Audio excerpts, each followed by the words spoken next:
Hi అండి, welcome to our channel.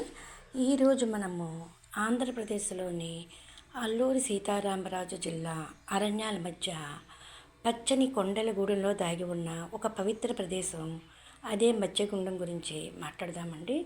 ఇది కేవలం ఒక జలపాతమే కాదు, ఇది ప్రకృతి ఒడిలో దాగి ఉన్న ఒక ఆధ్యాత్మిక రహస్యం.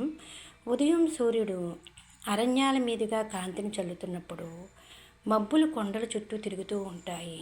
ఆ నిశ్శబ్దాన్ని ఒక్కసారిగా భంగం చేసే శబ్దం జలపాతం నీరు రాతిపై పడే గర్జన.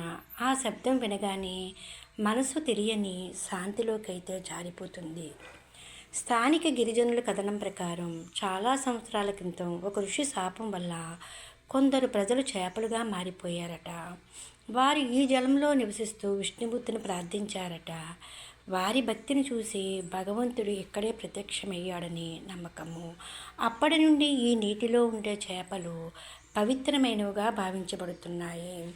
మత్స్యగుండం దగ్గరికి వెళ్ళాలంటే కొంత దూరం అడవిలో నడవాలి.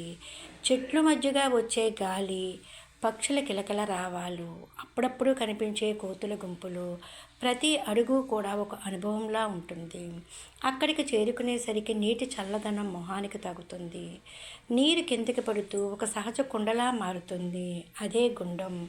భక్తులు చెప్తారు, ఆ నీటిలో స్నానం చేస్తే పాపాలు తొలగిపోతాయని. కానీ ఇక్కడ ఎవ్వరూ చేపలను హాని చేయరు.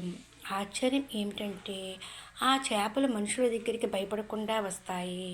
ప్రసాదం వేసిన ఆహారాన్ని తింటాయి. ఆ దృశ్యం చూసిన వారికి ఇది సాధారణ విషయం కాదని అనిపిస్తుంది. కార్తీక మాసం వచ్చినప్పుడు ఈ ప్రదేశం పూర్తిగా మారిపోతుంది. అరణ్య నిశ్శబ్దం మధ్య అకస్మాత్తుగా భక్తుల రద్దీ మొదలవుతుంది. గిరిజన మహిళలు సాంప్రదాయ వస్త్రధారణలో పూజలు చేస్తారు. కొందరు తాళాలు వాయిస్తూ భక్తి గీతాలు పాడుతారు. కొందరు కొండపై దీపాలు వెలిగిస్తారు. ప్రకృతి మధ్యలో జరిగే ఆ జాతర ఒక ప్రత్యేకమైన ఆధ్యాత్మిక అనుభూతి. పెద్ద గోపురాలు లేవు, అలాగే భారీ నిర్మాణాలు లేవు, కానీ అక్కడి పవిత్రత మాత్రం అపారంగా ఉంటుంది. గిరిజన పెద్దలు చెబుతారు, ఈ ప్రదేశాన్ని అపవిత్రం చేయకూడదని. అందుకే ఇక్కడ చేపలు పట్టడం, వేటాడడం నిషేధంగా భావిస్తారు. సాయంత్రం సమయం, సూర్యాస్తమయం సమయంలో ఆకాశం నారింజ రంగులో మెరిసిపోతూ ఉంటుంది. జలపాతం మీద పడే ఆ కాంతి ఒక స్వర్ణ కిరణంలా కనిపిస్తుంది. ఆ క్షణంలో అక్కడ నిలబడితే మనసులోని కలతలు అన్నీ కరిగిపోయినట్లుగా కనిపిస్తుంది. కొంతమంది భక్తులు తమ అనుభవాలను ఇలా చెప్తారు, ఇక్కడ ప్రార్థించిన తర్వాత సమస్యలు సద్దుమణిగాయని. కొందరు ఆరోగ్యం కోసం, కొందరు సంతానం కోసం, కొందరు మనశ్శాంతి కోసం వస్తారు. ప్రతి ఒక్కరి కథలో ఒక విశ్వాసం అనేది ఉంటుంది. మత్స్యగుండం మనకైతే ఈ విషయం నేర్పుతుంది, భగవంతుడు ఎప్పుడూ పెద్ద పెద్ద ఆలయాల్లో ఉండడు. ప్రకృతి మధ్యలో నిశ్శబ్దంలో మనసు స్వచ్ఛంగా ఉన్న చోటే ఆయనను ఎక్కువగా అనుభవించవచ్చు.